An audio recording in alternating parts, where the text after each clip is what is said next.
Hey everyone, I think that there is, as we approach the advent of 11th edition of Warhammer, I think that there's a question of what 11th edition is going to look like. What can we expect from 11th edition?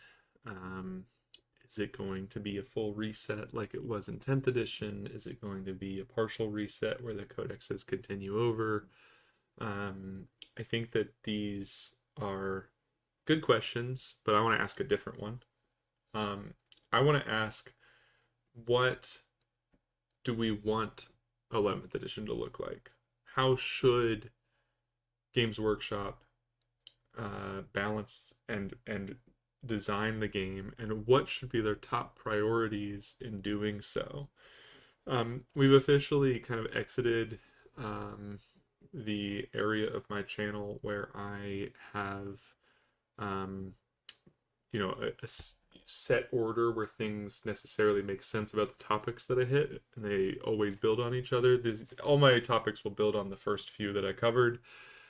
From here on, because I'm just doing this when I have free time, this is whatever I want to talk about. That's the focus. If I want to talk about my cool hyacinth that I got up there that's blooming so beautifully, by golly, I'll do so. Um, but I just did, so I won't do it anymore. Um, this time I kind of want to talk about the things that I personally, as Sam Pope, think that GW should focus on and prioritize as their core tenets when designing 11th edition.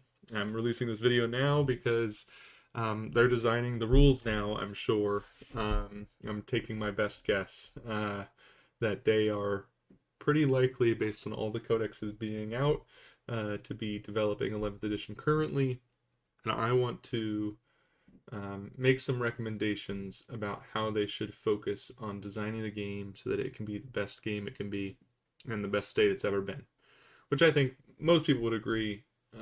Well, I think a lot of people would agree that that's generally the case. That Games Workshop generally does improve their uh, their rules, and edition after edition it's the best edition it's been.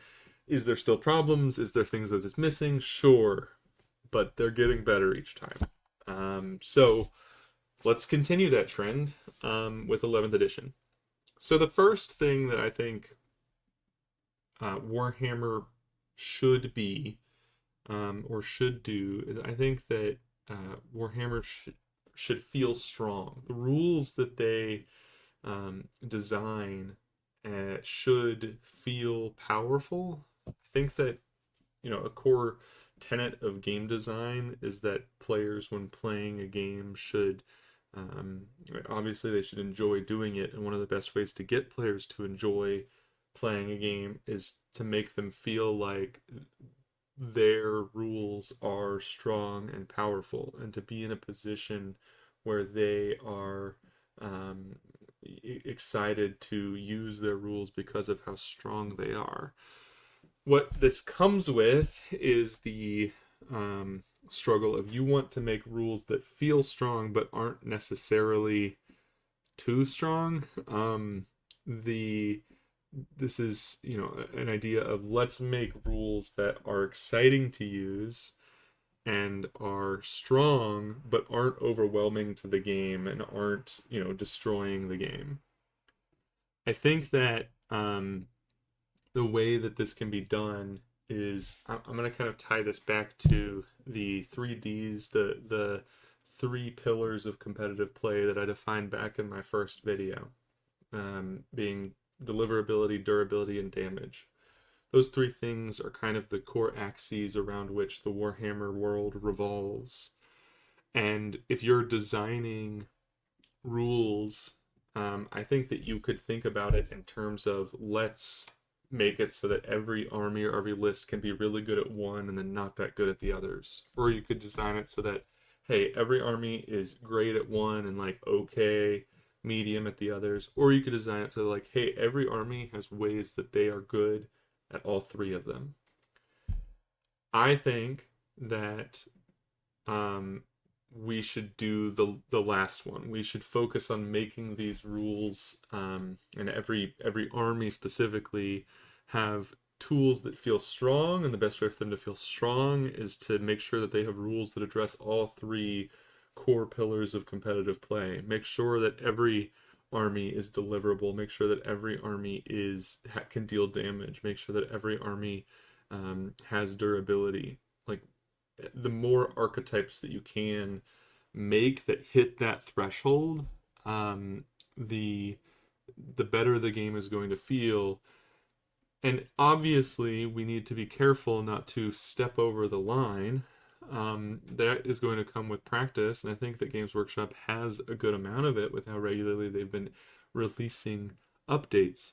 Um, I just I think that it's easier to balance something that is too strong when it has all three of them too much. But every army should have them somewhere, right? It's not going to be fun to play Warhammer if you can't get your army where it needs to go. It's not going to be fun to play Warhammer if you can't um, do damage when it counts. It's not going to be fun if you step out and immediately evaporate every single time. Every army should be able to access those three pillars in some way. And beyond that, then they can establish their strengths in one of the three, right? I'm not saying that every army should be busted. What I'm saying is that when analyzing the power of any given detachment or rule, think about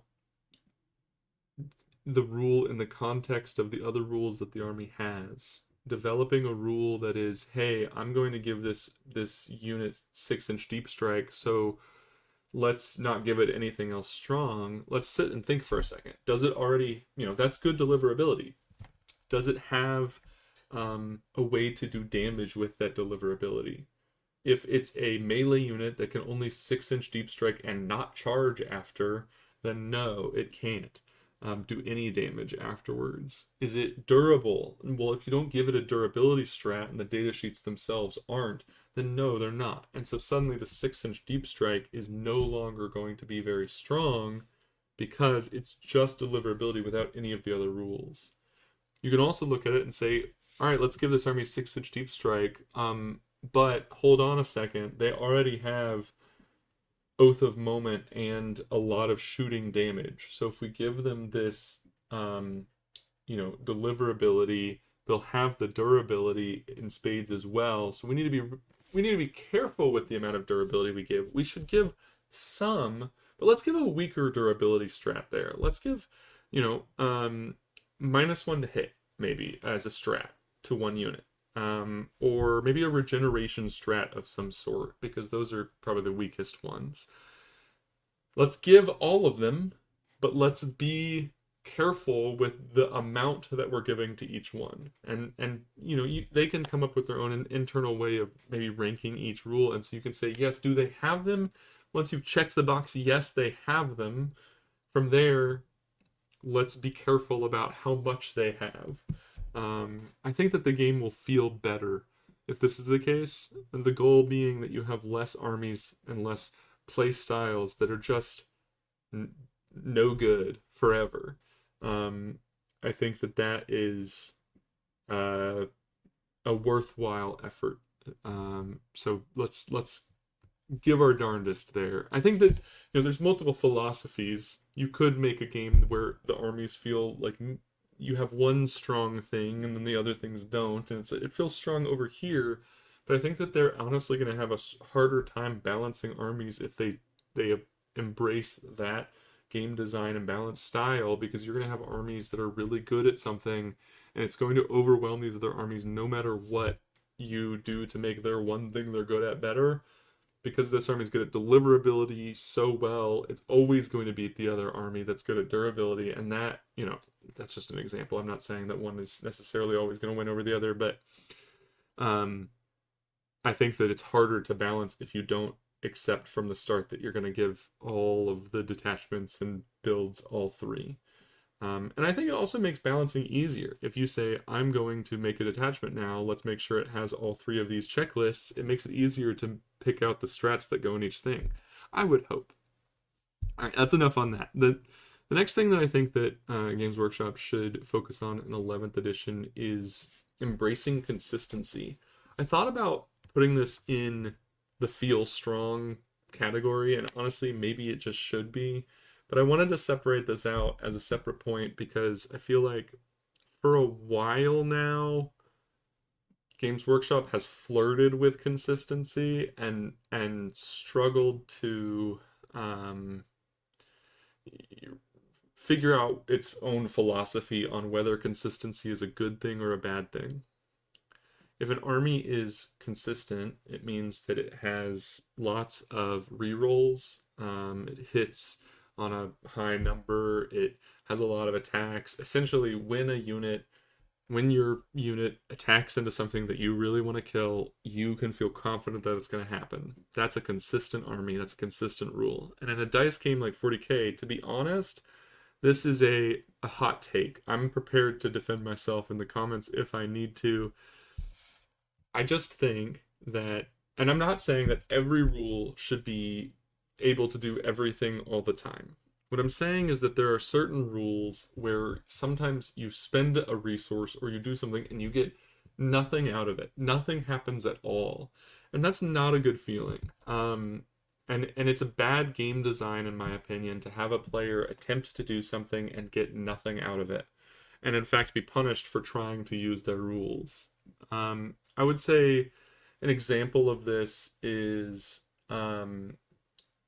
abilities that go off on a 2-up, or a stratagem where you stand up on a 2-up, or something like that, right? Like if you spend the resource, the CP, you don't necessarily get what you're paying for unless you roll something specific. And that can feel really bad because it's like, yeah, I spent a CP, I spent a command point, and then I didn't roll the number I need to roll, so I just got nothing and I spent a resource for nothing. And that's awesome. It feels bad, right? You want to make sure that when a player is using a resource, they are getting value for that resource. And it's again tying back into the feeling strong, I think, core tenet that we should be embracing. But it's when a player is playing the game, if we're going to be playing the game for 3 hours, when I finally use my units, I want them to do something. Even if that thing is standing in front of someone, I want them to do it well. I don't want my unit to just potentially like walk forward and do absolutely nothing unless they're cheap enough that I'm okay with that happening, right? If I have an 80-point unit and I engage with it to go maybe do damage, I'm cool with it not, because I am like prepared for that eventuality, because it's a unit where I'll get value out of my opponent attacking it and killing it and drawing out opposing aggression. Even if that unit doesn't do damage, it's fine because I don't need it to. What doesn't feel fine is if I spend a resource and I'm like, if this resource doesn't get what I want it to, then I will have spent it for nothing. It will go away and do absolutely nothing, or I'll get such a bad trade out of it that I'll basically lose the game, right? Um, when your units and your rules don't work, it doesn't feel good, and it's okay for a unit to be mostly consistent. I'm not saying again that everything should be automatic. I shouldn't. It's Warhammer is a dice game, but you can lean into the fact that as a dice game, you can make a certain threshold where once a player spends enough points or spends enough resources that something will be consistent, or at least will potentially get value. Preparing for dice and thinking about the value of a dice is part of the game. If I think to myself, I'm going to -2 to charge my unit so that my opponent is -2 inches to charge. If they make a 9 on that charge, I'm not necessarily like it's dang, you did it, but it's not like an upsetting thing that spoils my game, because what I'm spending the resource for, the command point for, is to decrease the odds that my opponent makes the charge. If they make the charge anyway, I didn't spend that resource for nothing. I spent it to decrease the odds, and then they got lucky and overcame that. What I don't like is when I spend a resource and then I need to roll a 2 up for that resource to do anything at all, right? That feels bad. If I take my Hive Tyrant and I walk him up to stand right behind my Termagants, my Winged Hive Tyrant, and I want to roll a 2 up to make sure that he -1 attacks. If he rolls a 1 and I take D3 mortals for it for just try for the simple pleasure of trying to use my rules, that's punishing to me as a player in a way that isn't good game design because it's not fun for the player to experience. And it's not necessarily fun for the opponent either. Me watching my opponent's rule not work and them not be able to play the game is not going to make me go, woohoo, I'm having so much fun right now with you not being able to do anything. Sure, it's a power fantasy to just like smack all your opponent's models across the table, but if I wanted to do that, I could just take a hammer to my opponent's models and I'd be just fine, right? It's just not I think an enjoyable way to play the game. So we should be careful about the opportunities that we code into the game to make it feel like, oh no, I'm not getting the value out of my unit that I or my resource that I thought I was going to get. Um, my radiator is clicking and I apologize for that. But let's take this opportunity while it settles down to move on to our next point, which is enforcing interaction. I think that there's a lot of people when they think about abilities that are uninteractable, they think about like, well, they should have to spend more of a resource to do that. Um, if you take the fact that I, as Eldar, can fire and fade in and out of my boats. What if you just make that 2 CP? What if you make that 2 command points? That would balance it, but that doesn't actually change the feel of the game. Because it feels like when my opponent saves up the 2 CP and they use that resource, and then they don't actually have to spend much, and I can't interact with it. I can't go hurt that unit. I can't go engage on them. It feels like I'm basically playing against my opponent who's playing solitaire, right? They're playing a thing that I can't interact with. So we shouldn't just make rules that are balanced necessarily and like are the right level of strong just because fire and fade, even if it was 3 command points, that doesn't necessarily mean that it would be good game design. We need to make sure that it's not just balanced, but it's also interactable and encourages interaction in the game. And what I mean by that is if I, as a player, use a resource, it should, by definition, allow my opponent on the following turn to use one of their resources, right? I am using an ability, so you get to use an ability. I am moving my unit, so you get to reactive move. I am attacking your unit, so on the next turn, your unit that you're holding back gets to come and attack me. I'm attacking you, so you get to use a defensive strat, right? By interacting with each other. Hello. Come on now. Focus on me, camera. Well, I'm out of focus, and that's fine. It's not about my face.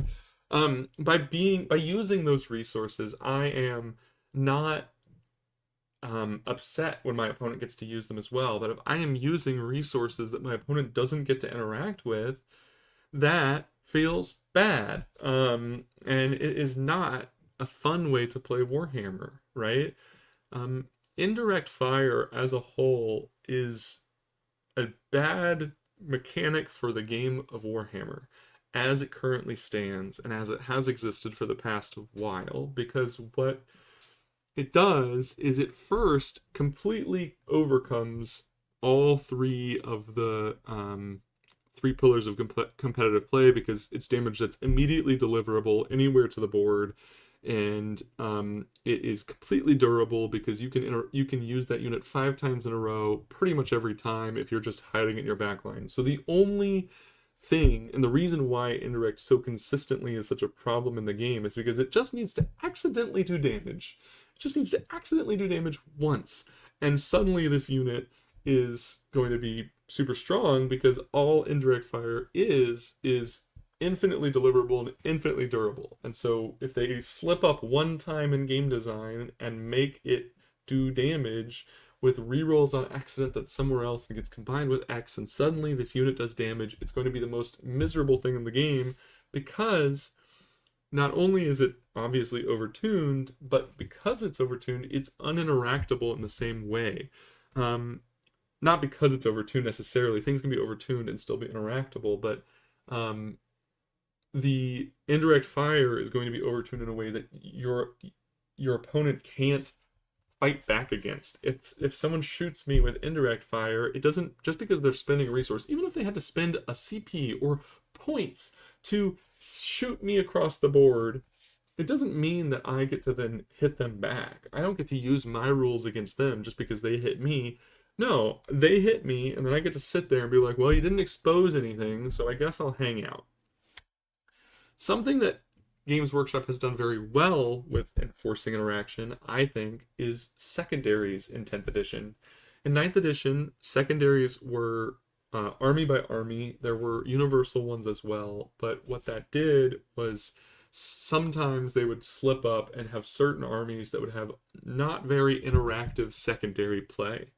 And so to score points, which decides who wins the game, 40 of their points would just happen, and the other 50 were like, can I stand on the circles? And that made for a less interactive gameplay because the opponent had to stand on circles and score secondaries in whatever other way they can think of, which usually involved using resources. And so the armies that did not have to spend resources necessarily to score their secondaries were at an advantage because they had to spend less just to score points in general. And so and by spending, I mean like expose, right? For your opponent to interact with. And if I have to expose less resources to score points, I'm going to score more points. And that became hard for Games Workshop to balance. And so in 10th edition, they established the secondaries that are universal for everyone, and by and large have made tactical secondaries the strongest secondary choice for most of the edition, which I really like because it means that because it's random, you have to prepare your list and prepare your units at any time to engage on any part of the board. And by doing so, when you do draw X card that says go into the middle or go kill X units or go do this, you are by definition going to have to go engage with the game. What compounds on itself a little bit is when Games Workshop makes secondaries that are, if you have indirect fire and then you draw a kill secondary, you get to do both damage and score your points without exposing a unit at all. So I think Games Workshop should focus more, although they're doing a good job, because as is, indirect fire is not crazily strong right now. I would say, and other uninteractable rules aren't very strong. They are doing solid. What I would do is I would avoid it altogether, and start focusing on mechanics that involve you being somewhere at the end of the turn that is somewhere that your opponent can interact with. If Games Workshop designs maps where you can hide on your natural expansion without being seen, then I think they should avoid secondaries that reward your natural expansion very much, because you already want to be there. I already want to be on my natural expansion and score points because I like primary. I like circles on the ground, please. So I will be there anyway. Let's make secondaries that make you do stuff and go places that you wouldn't otherwise do, and force you to be there at the end of your turn in a way that lets your opponent interact with you. That's going to make for the most fun feeling Warhammer that there that you can have. When you have kill based secondaries, it can feel you're going to more often stumble and have moments where it feels bad because your opponent has an uninteractable damage dealing device and you don't, and so they get to double up on their advantage that they already have to both score more points than you and deal more damage than you in a way that you can't interact with. What combines with that is the primary game, which is another thing that I think by and large Games Workshop does well, which is having big circles in the middle of the map that you have to not only stand on at the end of your turn, like, Age of Sigma or whatever, but you have to stand on at the start of your next turn, means that you are encouraged do to interact with all versions of the gameplay, because you both have to do damage, you have to be durable, you have to be deliverable to get where you need to go, to deliver the damage, to stop them from standing on the points, and it's encouraging you to run back and forth with your opponent and fight over those middle objectives that encourage interactability, right? So what I would encourage Games Workshop to do in the next edition is to avoid rewarding passive play that doesn't interact with the opponent. So let's take away your home objective scoring. Let's remove rewards and points for just sitting at home and doing nothing. The biggest, the largest example of this is Purge the Foe. And anyone who's close to me knows how much I hate Purge the Foe. And I know that some people like it because they like that it feels like old Warhammer. They like that it is, it's a different way of playing. Instead of playing for the circles, which you're still kind of doing, you get to focus on, doing damage, which feels nice. My struggle is that with Purge the Foe, you have a whole mechanic of the game that the game is based around, that people have built their lists around, which is holding the circles in the middle. And as designed, Purge the Foe doesn't really care about the circles in the middle, because as long as your opponent doesn't hold more than you at the start of their turn, which is hard for them to do, then it doesn't matter, because if you hold your home, which they generally won't stop you from holding, and they don't hold the middle, which again is not that hard to stop, then the circles stop mattering. And all that matters is doing damage. And when you have this cool balance technique that you get to balance armies around, which is, hey, how can I hold these circles that we've balanced all the rest of the games around? How can I hold these circles? But for this one mission, in this one round, in this tournament, actually, those don't matter anymore. Who cares? Leave a 5-man unit on your home objective and just go kill stuff. Just be durable. Be as uninteractive as possible. All you gotta do is kill one unit and not be killed back, and boom, you're in the lead. And it's like, okay, so I'm encouraged to sit on my home objective and indirect one unit from far away, or fire and fade and kill a unit, or barely get an angle and kill one unit, and then do nothing else. And boy howdy, that was a fun game of Warhammer that we played. It's just poorly designed in the context of Warhammer as a whole, and I think could be better designed to fit with everything else. If you only scored the 4 points in the middle, or you only scored the 4 points for holding an objective, if it was only objectives in the middle, and then you got 4 for an objective in No Man's Land, and an objective, and more objectives than your opponent, and you limited the kill to just kill a unit, you get 4 points. I would still think it's a worse mission than the other ones, but it would definitely be a lot better. But the struggle right now is it both overly rewards going second, where it's like, I want to be as uninteractive as possible, see how many you kill, and then kill just that many, and only interact this much. Because if I interact more than that, then you get more points than me, and that feels bad. So that's all right. I've talked about Purge the Foe enough. But I think that this is, by and large, something that Games Workshop is thinking about. I just wish that they would think about it more to make it a core tenet of their design in 11th edition. The next thing that I think that they can prioritize, again, probably is going to be controversial, but hey, that's okay. I'm not in charge. It's avoiding quick endings. This is a 3-hour game most of the time. That is great. When you think about the typical Warhammer player playing a game of Warhammer, I think it's one of two things. One is, for the people who are watching this video, more common to you, is probably going to tournaments where you sacrifice a day and you go and you spend a whole day, at least one day, sometimes a whole weekend, sometimes more, and you just play Warhammer, all of it. When you do that, if you have a quick ending to that game, it can feel really bad if you lost within 30 minutes and you just have 2.5 hours while everyone else finishes up their game to just fart around. It's okay if it happens every now and then, and I don't think we can completely get rid of it, but I think that if that is happening at all consistently, it is something that should be avoided. And I am doing myself a disservice because one of my favorite armies in the game is Vanguard Nids, which is a Alpha Strike army that runs right at you on turn one and tries to overwhelm you. And if it works, the game is done in 40 minutes. But I am willing to sacrifice that playstyle for the greater good of the player enjoyment of the game, which I think is, if we're going to be here, we should sign up for at least a couple hours of play. Yeah, it feels nice when you're done an hour early.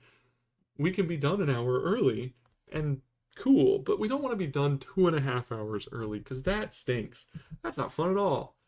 The other type of Warhammer player is, I think, people who set aside time with friends or schedule in their local discords or communities to go play games for 3 hours on a weekday night.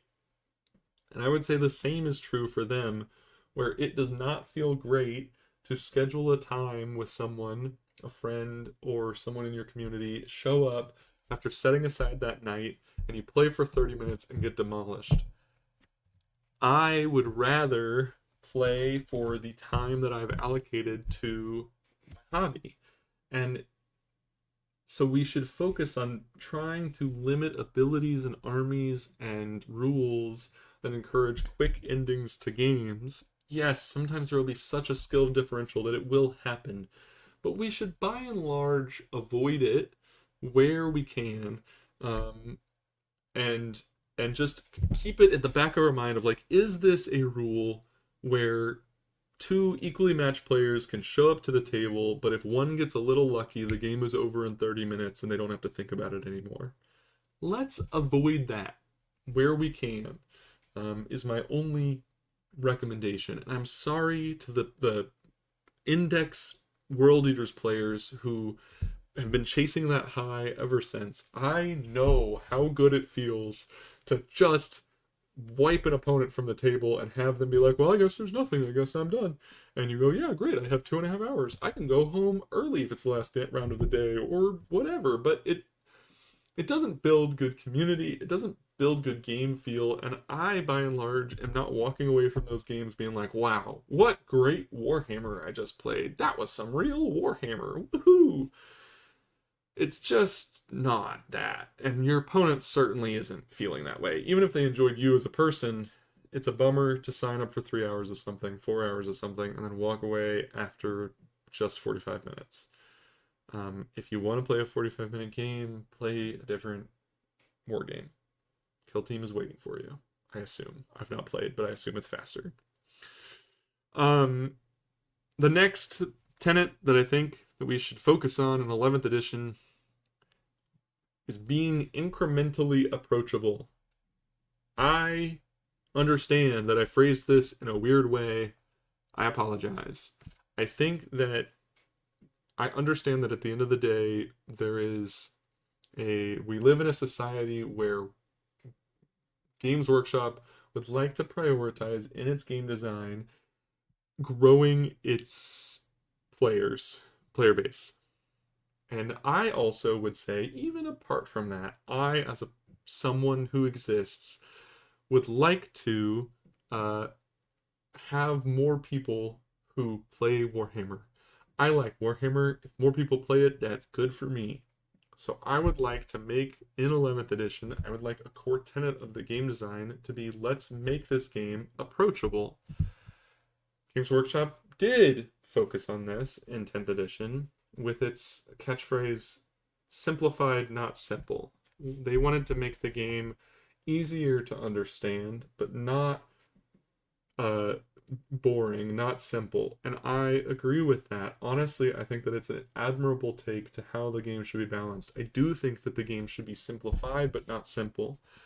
I do think that there are certain ways that they have done a really good job about this, which is one, um, adding back in universal core rules like feel no pain or deep strike, stuff like that. Big fan. Um, if you can just have on a data sheet, feel no pain 5 up, you don't have to say master of synapse on a roll of 5 up, you don't take damage. Big fan. I also love how each detachment is consolidated within um, the rule set of what it is. And so to learn what an opponent is playing, you need to be familiar with their data sheets, and then just like 8 rules, usually in from an opponent's sheet, and you can usually pick that up in the first little bit of a game. I like that. I think that that is both well intentioned and in a lot of cases well executed. I think that there are things that we have lost with this shift, which um, I'm not convinced we needed to lose. Things like war gear, things like the psychic phase. I don't think that we needed to lose that. And maybe let's start with war gear. War gear is can feel overwhelming because to a new player you sit and you already like all of the competitive forums and communities, most of the questions that people are asking are, is this list good? I don't know. I don't play enough. I don't play enough people. I don't play strong enough people to know whether this list that I'm bringing is not even is it good. Will I just lose when I show up? Am I going to show up and just instantly die? I just want to play something that is pretty all right. That's what the majority of the questions are. And with war gear, I think that that problem was exacerbated where people were there is not only do you have to know what units to bring, but you had to know where to spend specific points. But I don't think that that problem has been necessarily removed. I think to me you still have to decide what is the right war gear for certain things to bring. In 10th edition or in 9th edition, when there was points on war gear, it was actually, I would say, in a lot of cases, easier to tell what the correct loadout is because you had to pay for it. And if it wasn't worth paying for, you just wouldn't do it. And because certain things would be pointed too high, you would just be like, never mind, I won't buy that thing. And it made it a lot easier to say, hey, yeah, this is the right loadout. Now, I'm not saying that I want to go back to the days where it's like, yeah, every unit has one correct loadout and that's it. I like when units have different loadouts that they can bring.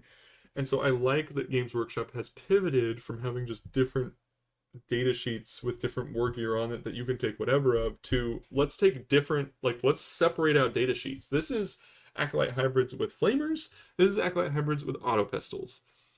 I think this is good for them, both from like a business standpoint of the fact that like, great. Well, now if I want to, if there is ever a time where in the meta I want an army of both pistols and flamers, then I have to get more of them. And yeah, in some ways that stinks, but in some ways it's okay because most of the time that's not the case. So it's good for them to do, but it also makes it so that you can make X unit valuable and use points as a balancing technique to make a unit valuable outside of just what weapon it has. And you can make its data sheet different and its abilities different to balance it in that way. So I think that war gear by and large was an interesting mechanic for Warhammer. I don't think that it's necessary for fun games of 40k, but I would say that they should be more liberal with splitting up data sheets. And if they don't feel confident in a X war gear being different than Y war gear, then they should just be comfortable saying, okay, it's 2 data sheets now, and that's cool. But be careful not to just make them the same. Let's still do our best to make them different enough that I'm not playing against 9 repulsor executioners because they have a different loadout. That's not the point that I'm making. Um, being incrementally approachable is, I think, something that 10th edition has done well enough. I'm just basically making the point, hey, keep it up, keep this as a priority. I think it is important. I think it grows the community. I this is sort of in order. It's not really, to be honest, because the last one is really important. But being incrementally approachable is, I would say, lower in the priority, because if you're coming to play 40k, you kind of are already a nerd. You kind of already want to learn a lot of rules. And we don't, if someone's scared away by a rule book that's 60 pages, I don't think making the universal rules or taking away war gear points is going to make them want to play Warhammer. I don't think that it's going to be the game for them anyway. So we have a little bit more budget to make things more complicated. We just want to make it, we want to leave it. I guess that comes to the incrementally point that I haven't really hit on.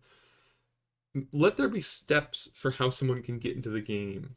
I think Combat Patrol was a really interesting way to introduce that to the game, where it's, hey, you buy this one set, it teaches you the core rules of the game, you can play it with a friend who also gets one set, and you just learn it that way, and it also gets you models that will then build into a 2,000 point game, which is what you kind of naturally want to build into. I think it was smart.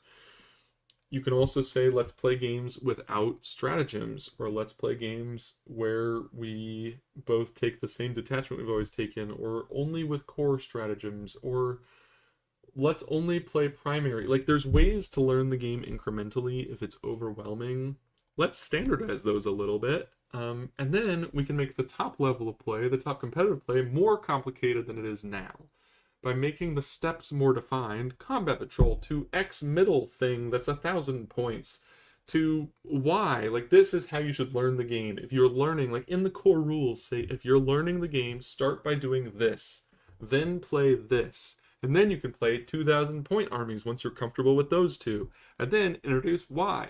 Like, you can build that into the rules and then make the most complicated thing more complicated than it is now.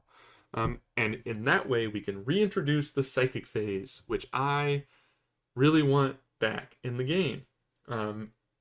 Should have mentioned it in enforcing interaction, because I recognize that the psychic phase was not very interactable in the past for certain armies. Certain armies did not have psychic units, so they did not get to interact in the psychic phase. They got to wait until it was over. I don't love that.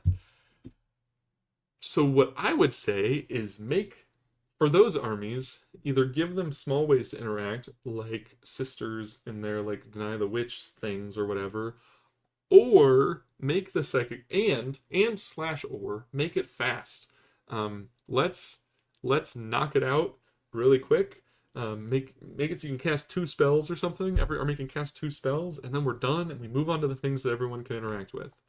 The reason why I want it in the game is my last point, my last tenet of 40k design that I think they should focus on in 11th edition, which is being narratively compelling. And I'll go back to the second phase. I should have just done it at the end, but I care so much about it that I wanted to talk about it. Anyway, being narratively compelling is so important to me and to a lot of players, because what drew us into the game in the first place is the aesthetics of the game. It's not just we want to play a complicated board game. That's not it. We want a complicated board game that is cool, that is fun and interesting, and has cool narratives that are at least taking place within how the game feels, right? At the top level of 40k, sure, I'm not speaking in strange tongues to impersonate the Tyranid that I'm running. I'm not role-playing on the table. But I am enjoying the game more when the rules and design of the game is representative of the faction that I am playing and the things that I like about 40k. There are so many things in the game that allow you to focus on saying, I want to be represented by this, or I like this thing, or this part is really cool to me, just in the lore. And so when you get into the game, you want to have the game feel like you are representing your faction on the table. You want the game to feel like you are fighting over mission critical things because you want it to feel like you are a general in some sense. There's a lot of background things that are happening here, but it is important for the game to be narratively compelling in that the narrative and fluff is another thing that people call it is a core aspect of the game, and the game should be balanced when the game is being designed and balanced. It should be done with the narrative in mind. And I think that Games Workshop is pretty good at this. And so I just want to recognize and say this should continue to be really important. The more that you simplify a game, the easier it is to make factions feel samey in a way that feels kind of bad. And the way that they've layered rules on top of each other to allow for an army to feel unique even when there are rule duplications, I think is really impressive. Let's just think a little bit more carefully when we design each army rule and like the most important parts of each army. Like, am I representing what I am describing this rule as in the lore? Is this army rule or data sheet or stratagem, is it doing what I want it to do narratively? And we can use the narrative as a guide to guide us to interesting mechanics. They can allow us to stretch outside of the creative realm that we had existed within and that we were stuck within. And we can say, well, wait, I want to design a cool Ripper Swarm. What does a Ripper Swarm usually do in the lore? Well, it like swarms the opponent in the early stages and devours biomass. And okay, well, how can I turn that into a rule? And that can inspire interesting and creative game design, and I think it should continue to be a core aspect of the game. But what that means is I think it should be the starting point in a lot of cases for army rules and potentially data sheets specifically. And then once you get into stratagems, I think you should reverse direction and you should go from and enhancements as well. You should go from the design of the game, the feeling strong and the consistency, and then come up with narrative reasons for that to make sense. And in doing so, they will support each other, where you will say, I want a unit that feels like this. And then you will design something cool. And then you will say, well, for the game to feel good, for this army to be strong, this rule that I designed with my narrative inspiration needs to be complemented by a durability rule, or it needs to be complemented by a movement-based rule. So I'm going to invent a stratagem or a reason for this army to have this rule. And then X lore designer can go, oh wow, that's a really cool thing that you just developed. It's cool that you just introduced some type of regeneration mechanic. This army hasn't had that in the past. That might be a new thing that this army is developing, this faction is developing, or a new thing that was discovered to combat X. I'm going to use that to develop the lore. And then when we have an established lore, we can use that to establish new rules, right? And so it's going to be a cycle that incredibly and increasingly makes a better and better game feel if we use both separately and we establish ahead of time which each one should be. I think an example of this is due. So let's think about what are examples of where this has been done well. I think that Chaos Space Marines is a pretty solid down the line example of like, yes, this is like, it seems like maybe both were used at the same time in equal measures.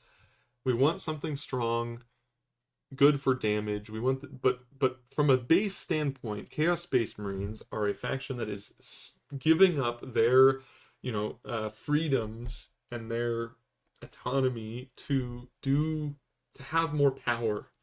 So yes, let's focus on damage as the pillar that this army should focus on. Damage should be number one. Let's make the army rule about that. And that way, every detachment, every way that you play this army, you always are doing more damage than maybe the other armies might.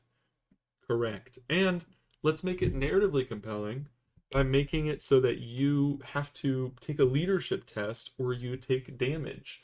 That is cool, and it makes you feel like you are playing Chaos Space Marines, the army that is giving up their control and to potentially be stronger, but potentially also be betrayed by the powers that they're giving themselves up to.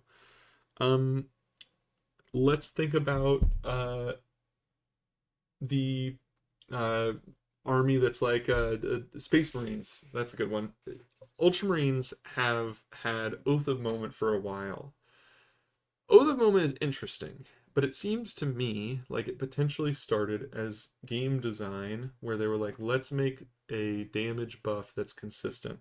So let's make this army um, do more damage in a way. Let's, give them some rerolls on a target or something. And along the way, they were like, can we justify this? Yes, because they, at the beginning of the battle, pick everyone decides what, in the fluff, Space Marines sign their parchments, their Oath of Moments or whatever, and they decide what they're going to do, what they're assigned to do in that mission. But it doesn't, in my opinion, work upon examining any further because in the fluff, that's often decided ahead of time when before dropping into the site. Um, they are given their Oath of Moment. They give their Oath of Moment saying, I'm going to do this in this mission. And every unit decides what they're going to do and then goes to do it. And that's their goal and that's what they have to do. So what would be more, fluffy is for the unit to say, for you at the beginning of the battle, to pick for each unit some buff or some target or something that they're better at. And then they get that for the whole game as opposed to constantly switching oath targets because that's not the purpose of Oath of Moment. But I'm not saying that it should be that way where each unit gets a thing that they pick because that would be bad game design. It wouldn't be fun.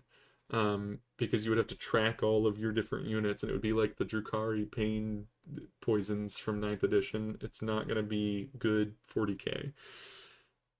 So maybe Oath of Moment isn't the fluff that you should base the army rule off of. Maybe it should be something like the reactive tactics from Gladius, or maybe there can be other things that feel like the army. If I'm honestly thinking about Space Marines, basic vanilla Space Marines, I think the Gladius detachment as an army rule is interesting to me as a potential thing to do instead. Do I also think that like Space Wolves should not get Oath of Moment? Yes, I think they should have a different army rule. I think GW's picking up on that because if you're playing Space Wolves, you want your army to feel like Space Wolves every time, so they should get a unique army rule. That is somewhat besides the point, but I think that as a starting point, like it should pass both checks. Does is Let's start with the fluff for the large, wide scale stuff. Let's look at, hey, I'm going to pick for army rule. We're going to start with the fluff every time. Instead of picking Yahtzee dice for world eaters, hey, what are world eaters known for? They're known for the butcher's nails that drive them to fight against all else. So let's come up with an army rule that ties into the butcher's nails and not spilling blood for Yahtzee dice. I think that those things are what should inspire our starting point, and then let's make the rules match that, and then fill them in with everything else, right? And that will make a strong, well-rounded game. These 6 topics. Not done without talking about the psychic phase. The psychic phase is so incredibly narratively compelling. It's such an integral part of the 40k universe that has been created that, in my opinion, it has to exist in the game in a way that is unique and not just an ability. My psychic power should not feel like someone else's being kind of strong just because a Vanguard veteran is good at re-rolling ones or whatever because they're so strong in combat, that should not represent itself the same in the game as my, you know, psyker who can cast a strong spell. It should be different and it should be unique. And so we should go back to having a unique way of casting spells that is a unique mechanic that feels narratively compelling. It feels like a psychic power because that is such an important part of the lore for the game. And if we add that, we can go and make ways to make the game feel good, but we can't abandon core tenets of the narrative because that is, in a lot of cases, what ties us to the game and makes us most excited at the game board for the game experience. And we walk away from games feeling most excited when we get to do cool stuff. We get to do cool stuff. We feel good. And all of this is about doing cool stuff and feeling good afterwards. And yes, I would like a good game, but I think that you can't just, because there are two players at the table, doing cool stuff and feeling good the most is when the game is balanced, right? The more balanced a game is, the more that both players will both feel cool and do cool stuff because they will be at the table longer and interacting more and play to a closer conclusion. If things are unbalanced, then I will get, if I have an overpowered army, I will feel so cool and strong, sort of, for 45 minutes, and then we can go home, and instead of getting 6 hours combined between me and my opponent of cool, fun game time, we got 45 minutes just for me, and that isn't good. So let's focus on making both players have the most enjoyable experience by and large. I understand that this has just been a rant. I understand that this is not incredibly helpful in improving your play on the table. And I don't have a but to that statement. There is no way for me to say but. So I will instead say thank you because I appreciate you listening to me. This is something that I'm passionate about, and I think it's interesting. And I hope that it has interested you.